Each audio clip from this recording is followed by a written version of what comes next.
Nós já fizemos pelo menos umas 40 matérias das mães que acorrentam os filhos em casa porque não tem medo de colocar na rua e o traficante matar e o filho ir para droga. Teve até o caso de uma mãe que levou um filho na delegacia para ser preso porque estava ameaçado de morte pelo traficante. Agora, essa mãe que acorrenta o filho para salvar a vida dele, ela vai ser punida, doutor. Ou estou errado? André, dentro desse contexto social em que nós estamos vivendo e que essas pessoas, por exemplo, como uma mãe desesperada, eu já vi uma reportagem aí com vocês, em que ela acorrenta o filho para o filho não sair e não se drogar. E nem ser morto. E nem ser morto. Isso aí, ela está dentro de uma, vamos dizer assim, em tese, de uma excludente da ilicitude. Chama-se estado de necessidade. Porque se o Estado não dá condições dela internar o filho, de ter um local de tratamento digno, que o Estado é obrigado a fornecer, e não fornece. E ela, vamos dizer assim, do ponto de vista, ela usa desse meio, que é o único que ela possui, para evitar um mal maior para o filho, ela está em estado de necessidade. Né? Ela não está nem cometendo um crime. Penso eu. Isso aí, por isso que existe a justiça, né, para dirimir essas dúvidas. Mas uma mãe que fizer isso, ela, aos olhos da lei, ela está praticando um crime, né? Exatamente. E também tem a inexigibilidade de uma conduta diversa. Ou seja, ela não pode exigir dela uma conduta diversa da que ela está tendo. Porque ela chegou no ápice do desespero. Ela não tem a quem recorrer e ninguém a quem a socorrer. Você compreendeu? Agora, nós não precisávamos chegar nesse ponto. Eu volto a dizer, eu acho que essa fabricação de leis, como está sendo essa das palmadas, que nós já temos leis que coíbem o excesso, o rigor na educação dos filhos, com relação também à questão do crime hediondo, do abuso sexual contra crianças, até acho que realmente é um crime hediondo. Mas quando você coloca o adolescente, você tem que ver cada situação, você tem que ser analisada de acordo com suas particularidades. Porque a criança e os vulneráveis, realmente eles não têm como reagir. E um crime contra a criança e o vulnerável, ele realmente é hediondo, ele é repugnante. Agora o adolescente, só concluindo, André, nós temos visto aí a dura realidade de mães que prostituem as filhas. Né? E então, como é que nós vamos fazer numa situação como essa? Como é que vamos equacionar esse problema? É uma coisa triste, né? Triste, lamentável. Então, o adolescente hoje, infelizmente, ele amadurece muito rápido. Né? Primeiro, em razão do volume de informações que nós temos. E depois, a questão de alguns casos que a gente sabe. A sedução do ter dinheiro para comprar celular, roupa da moda, essas coisas. E o jeito mais fácil de ganhar dinheiro é colocar o corpo à venda, né? Infelizmente, essa degradação, né, moral, né, que a gente vê por aí, muitas vezes a mãe apoiando isso. Né? Então aí você volta na questão do social, né? Falta o quê? Falta apoio do Estado, falta educação, né? Principalmente educação, oportunidade de trabalho, falta uma série de coisas. André, enquanto continuar também ignorando tudo isso, você não investe no social, você não investe em políticas públicas e começa e investe no clientelismo, né? Exato. Aquele negócio de dar bolsa bolsa tudo, cheque não sei mais o quê. Você está alimentando esse estado de coisas, para que se perpetue, as pessoas, elas continuam na ignorância, continuam votando naquele político, você compreendeu? Elas não cobram os direitos mais elementares que elas têm direito, que a Constituição assegura a elas, né, como cidadão, como pessoa, para ter um exercício pleno da cidadania. E ela, então, ela se deixa, né, ela se vende praticamente por essas coisas aí que nós sabemos que é o clientelismo, e se perpetua políticos, como a gente sabe que acontece em vários estados, né? Exato. Você vê o Maranhão, por exemplo, olha a situação do Maranhão, no Nordeste, tantos locais como o Nordeste, né? Exato. E assim vai pelo Brasil afora, infelizmente. Agora, doutor, assim, nós vamos voltar a essa questão, mas o senhor foi muito claro, o senhor foi muito feliz em fazer uma colocação, né? Nós temos uma visão de um Brasil quando a realidade é outra. Nós estamos vivendo agora no Supremo Tribunal Federal. Tem aquele caso lá do Lava Jato, que envolve os deputados, esse negócio, e tem lá um cara que depois, assim, vai falar sobre isso, que mexeu lá no negócio até do Fernando Henrique também.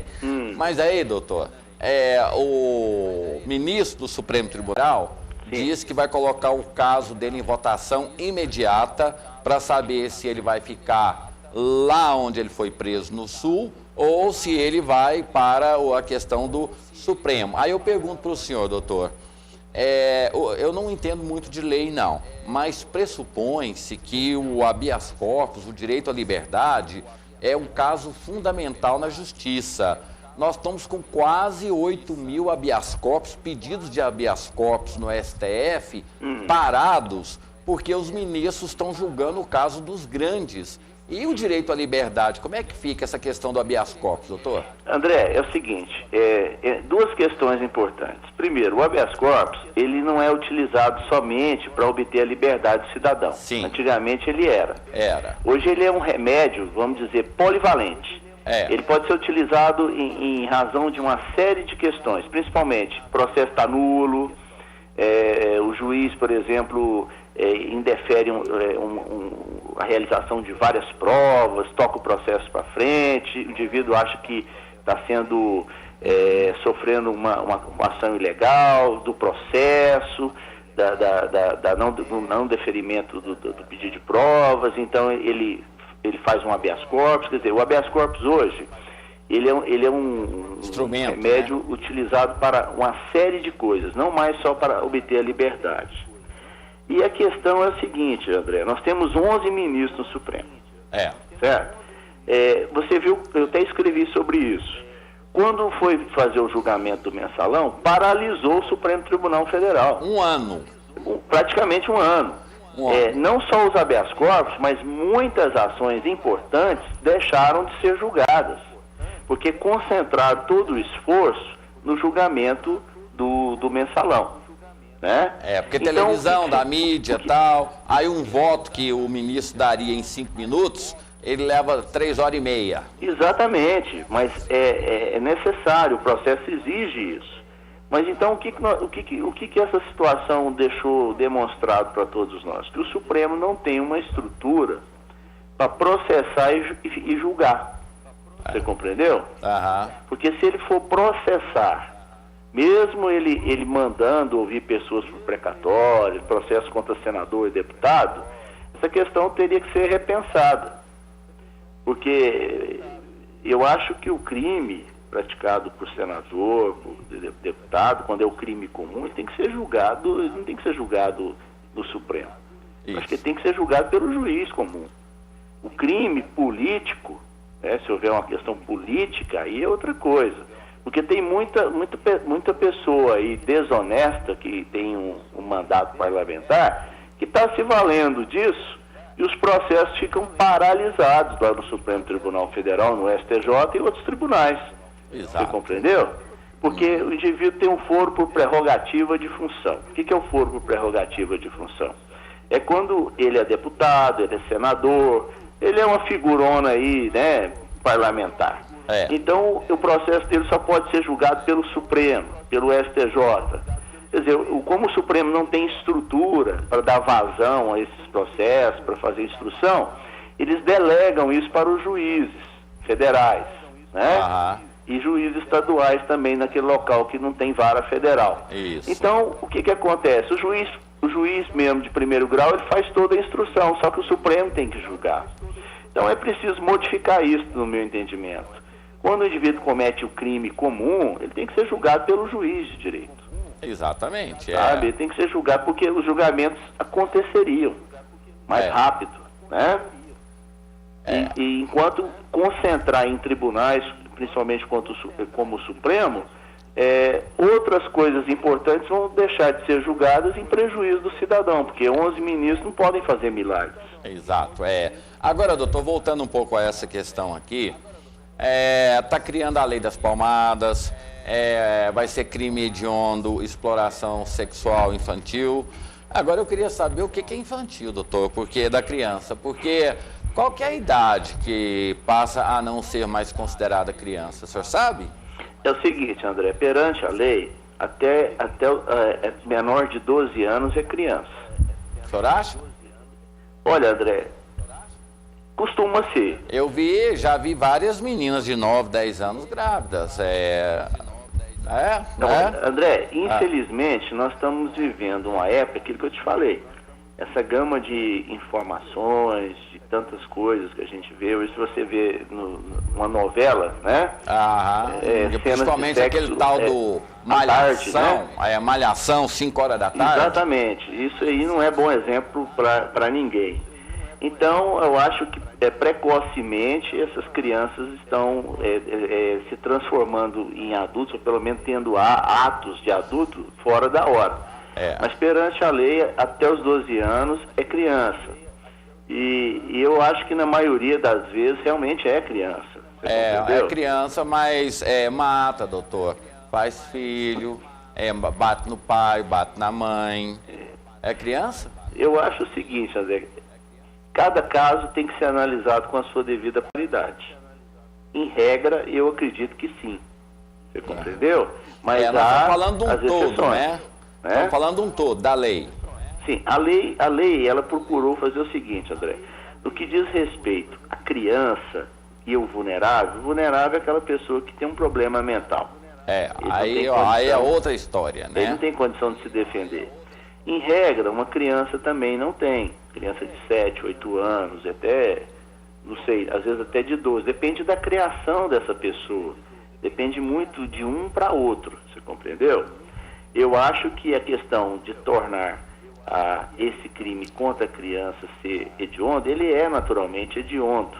Eu não acho que seja errado essa parte. Então explica pra gente, doutor, o que é crime hediondo? Bom, o crime hediondo, André, é aquele crime que ele transcende o crime normal, o crime natural, aquele crime que causa uma repugnância, que é uma coisa abjeta, é uma coisa assim quase que monstruosa, né?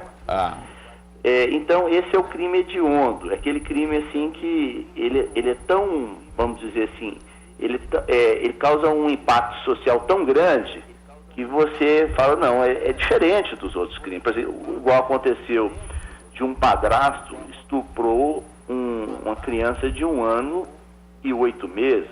Aí é monstro, é monstro. Pois é. E outra coisa, voltando àquela lei da palmada, que está sendo chamada de Bernardo Boldrini, né? Você vê, olha só como é que no Brasil as coisas são feitas sem que as pessoas que não têm um conhecimento, uma cultura jurídica, procuram fazer leis e colocam, por exemplo, o nome do Bernardo Boldrini. O que tem a ver o caso dessa criança, que eu achei um absurdo também, o que fizeram com esse menino, mas o que tem a ver com lei da palmada? No caso do Bernardo Boldrini, o pai, a madrastra e outras pessoas que ajudaram, inclusive médico, né? A matá-lo, né? O homicídio. Era médico. Eles já estão sujeitos a uma pena de 12 a 30 anos pelo Código Penal e o crime é hediondo. Você compreendeu? Isso aqui, não tem nada a ver o que fizeram com o Bernardo com a questão da lei de palmadas. A lei das palmadas é uma lei que ela tem a intenção de coibir o excesso, o rigor na educação dos filhos quando a mãe bate no filho ao ponto de machucar, de torturar o menino, né? Então essa que é a intenção da lei. E eu volto a dizer, essa lei para mim ela é desnecessária porque nós temos instrumentos tanto do ECA quanto do Código Penal para coibir isso.